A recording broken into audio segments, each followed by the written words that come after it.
Patrick Jane reads killers like they're open books, and Dexter hides behind one. But what happens when a man who sees through every lie meets one who's never been caught?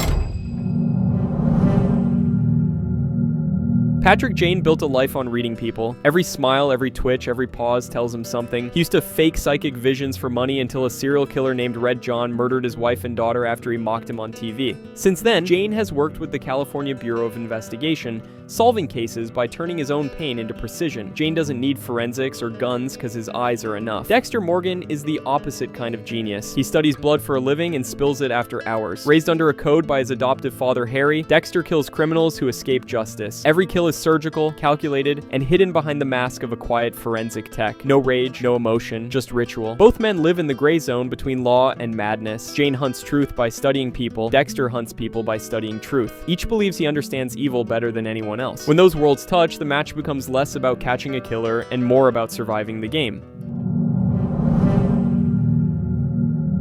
Patrick Jane doesn't need handcuffs to trap someone. He uses words, glances, and silence. Every movement to him becomes data. He once stared down a cold-blooded killer in Red Moon and saw what the others missed. He listens until people trip over their own lies. And sometimes he pushes them there on purpose. He can hypnotize a suspect where he makes the killer confess by planting the right thought at the right time. You can do anything you like in the whole world.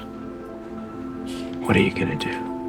He makes people believe they're in control, then turns the table when their mask starts slipping. The key to this is rhythm. He mirrors tone, posture, even breathing. It's not really magic, it's more like a pattern recognition that's so sharp, it feels supernatural. Jane breaks people without shouting, without proof. He knows guilt leaves fingerprints no lab can find. It sits in the eyes, in the way someone folds their hands, or pretends not to care.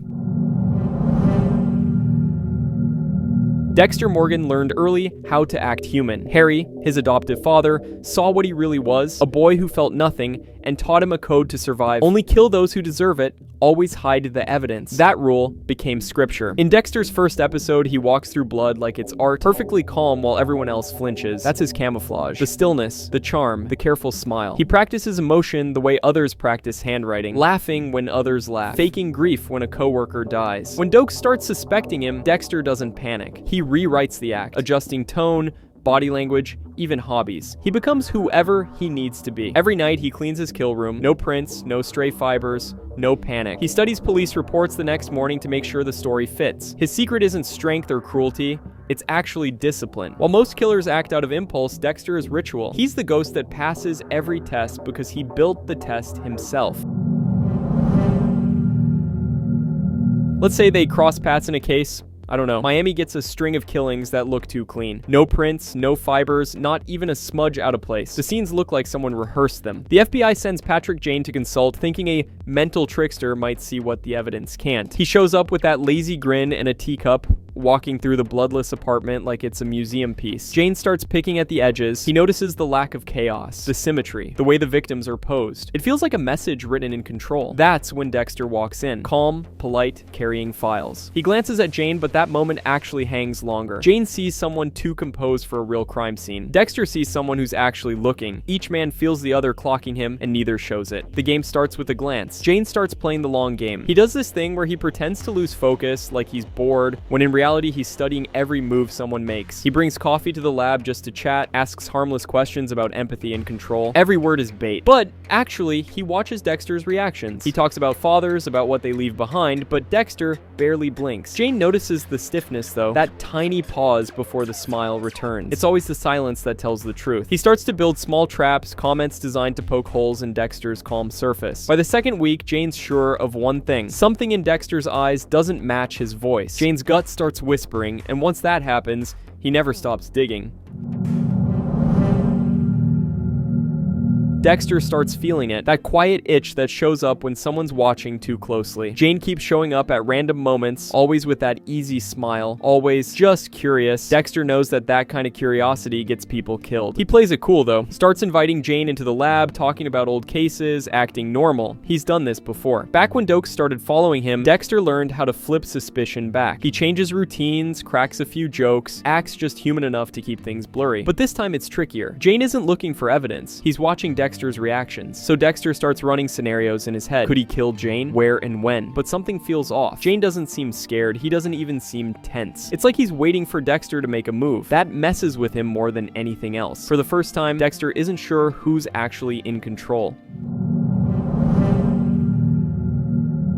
Jane finally decides to mess with Dexter for real. He sets up a fake case, you know, another serial killer with the same clean style, same ritualistic setup. He leaves little clues that only someone like Dexter would notice. He wants to see if Dexter bites. And of course he does. Dexter shows up early at the fake scene, pretending it's just another day at work. Jane's already there, sitting on a crate with a cup of tea, looking like he owns the place. He starts talking nonsense at first just to see how Dexter reacts. Little things about control, about how killers usually return to the scene. Dexter stands still, puts his poker face on, but there's a flicker in his eyes, that spark people get when they realize someone's onto them. And Jane catches it immediately. The two of them just stand there for a second, quiet. You can almost feel them reading each other. Jane smirks like he's solved the puzzle. Dexter tilts his head like he's calculating a clean exit. It's not a showdown with guns or shouting. It's two predators realizing they can't both stay in the same jungle. Dexter disappears that night. No calls, no trace, nothing. Jane sits in his hotel room staring at the wall, trying to figure out if he won or lost. He knows what he saw. That look in Dexter's eyes wasn't normal. Next morning, Jane finds something on his car seat. A small glass slide with a drop of blood inside. Dexter's signature. No note or threat, just proof that he was there. Jane laughs. It's not a happy laugh, more like the kind you let out when you realize you've been playing chess with someone who already saw the ending. Dexter's probably somewhere far by now, cleaning up another scene. Jane knows he'll never catch him, not in a way that counts. But he also knows he got under Dexter's skin, and that's enough. Two men built on obsession, circling each other's shadows. If they ever meet again, it won't end with a smile. Patrick Jane and Dexter Morgan are the same kind of broken. One chases monsters, the other is a monster. They'd never stop until one of them gets caught or killed, but deep down, they both know the truth. They'd rather keep playing the game. I feel like this would be the same cat and mouse game like it was with Red John. Sure, Dexter might slip sometime down the road and Jane could catch him, but if Dexter thinks it's enough, he could kill Jane in seconds. It's actually really interesting, and I would have to go way deeper into to actually figure out this fictional scenario. But to be honest, Jane wouldn't want to catch him. He kills the bad guys, so Jane would probably let it happen, just as he did with James Panzer. He feels no remorse for the bad guys getting killed or harmed. In my opinion, they might even work together to get to something Jane or Dexter wants, but let me hear your opinions down below.